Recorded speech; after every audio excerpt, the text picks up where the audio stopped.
story about the house went blue. I come home one Friday. So I had this idea for a vlog, which doesn't have anything to do with riding, but I thought it would be interesting. I've never been much of an alcoholic beverage drinker. In fact, I would buy a six-pack in the beginning of summer and be finishing the last one when fall shows up. So, you know, not a drinker really. And the only beer that I would get was Coors Light, which, according to my sources, is useful for flushing toilets, things like that. Not really a beer. But I've graduated up a little bit in quantity, at least. I drink more than a six-pack over a summer. But as far as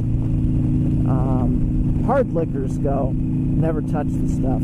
I do like red wine, especially with an appropriate food. But I had the idea that I would try some whiskeys and things, in part because my son liked that stuff, and we have a cabinet that had some things of his in it, and I thought, you know, I would give it a try. He liked Jack Daniels, and we had some of that.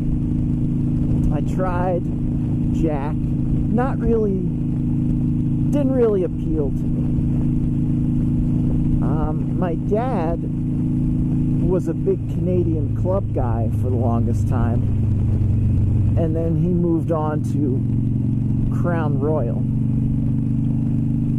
So I tried Crown Royal, and that was pretty good, I guess, you know.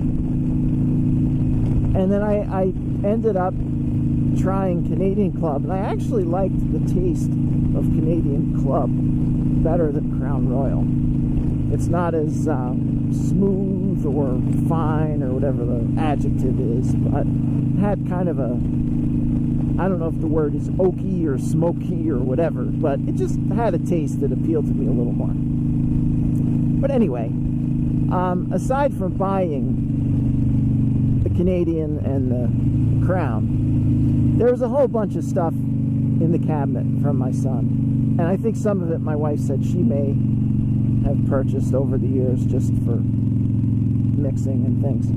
So anyway, here's kind of, every night I tried something different. It was pretty funny.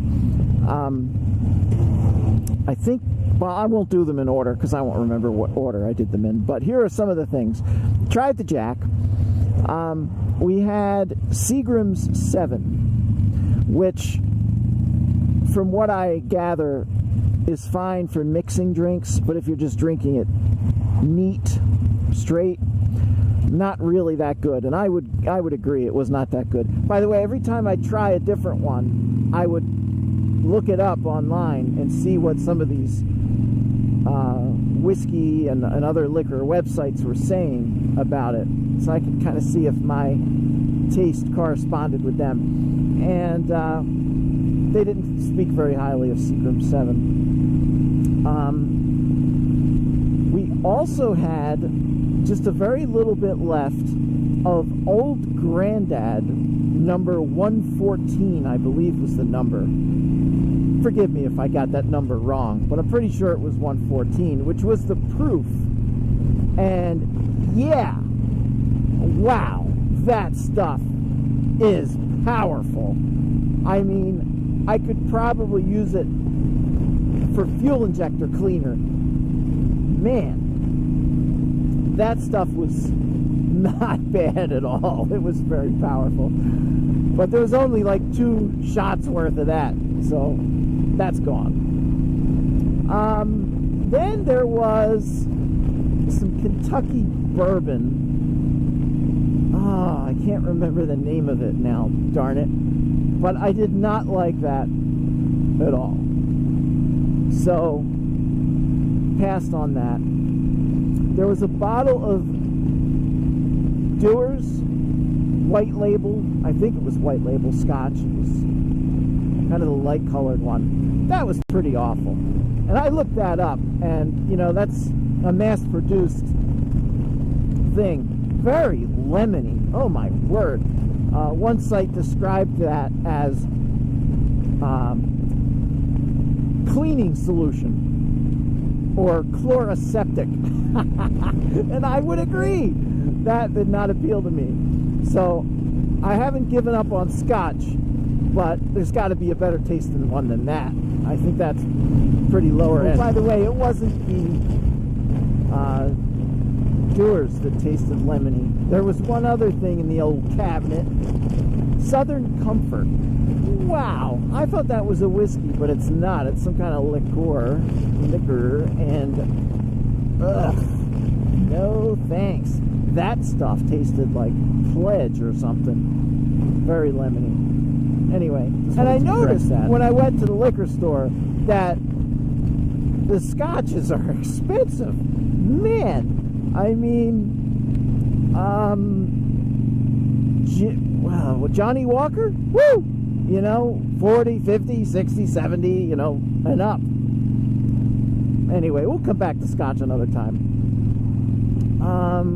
What else was in there?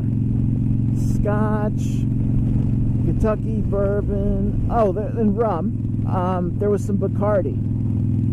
So I tried that one night, but I mixed it with Coke, which is probably a sin. You probably should use cheap rum for mixing. I don't know, but I gotta say, as a mixed drink, rum and Coke was pretty darn good.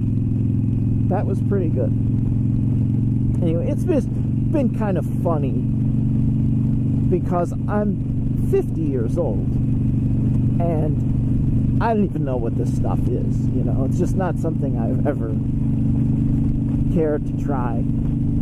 I think I may have tried, actually I remember going back over 20 years ago, probably 25 years ago, when I worked at a different company. We had a client we did a lot of business with, and at the end of the year they gave me a little gift box, and it had a bottle of Crown Royal and 2 Crown Royal rocks glasses, and I still have one of the glasses.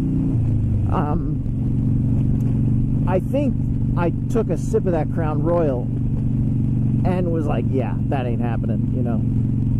And so when my dad would come visit once a year or something, I'd let him have some. But I think once my son became legal, that was the end of the Crown Royal. So that was why I went back to that.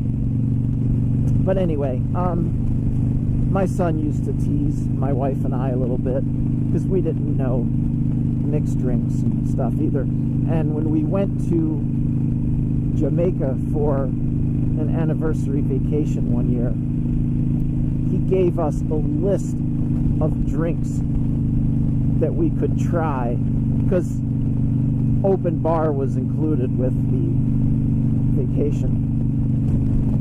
And so after the first day or two, we sent him an email and said, you know, my wife tried a mojito or something like that.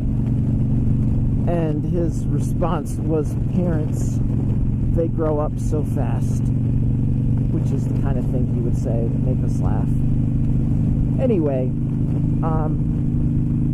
from what I've read, the well-known common names of various alcoholic spirits are not necessarily the best. They're just the ones that have the good marketing campaign, like the Dewar's and Seagram's and stuff like that.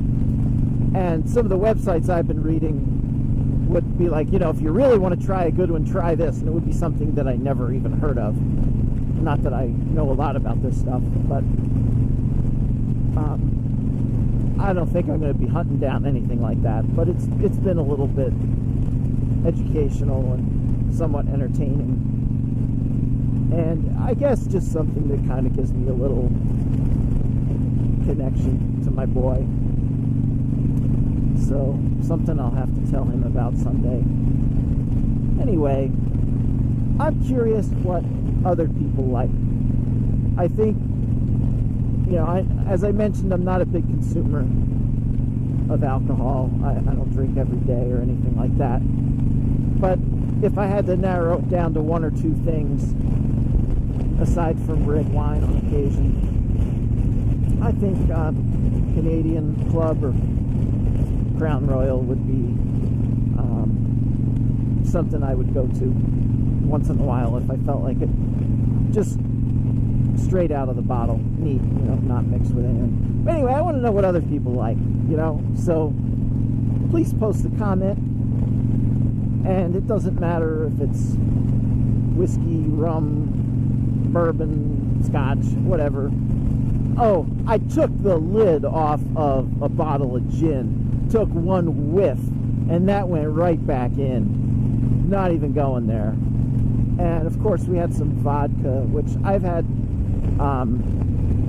vodka and orange juice, you know, screwdriver drinks before, and that's really not that good of a drink in my opinion. But so I have had vodka, but not something I'll drink much of. Anyway, that's all. Just curious what other people like.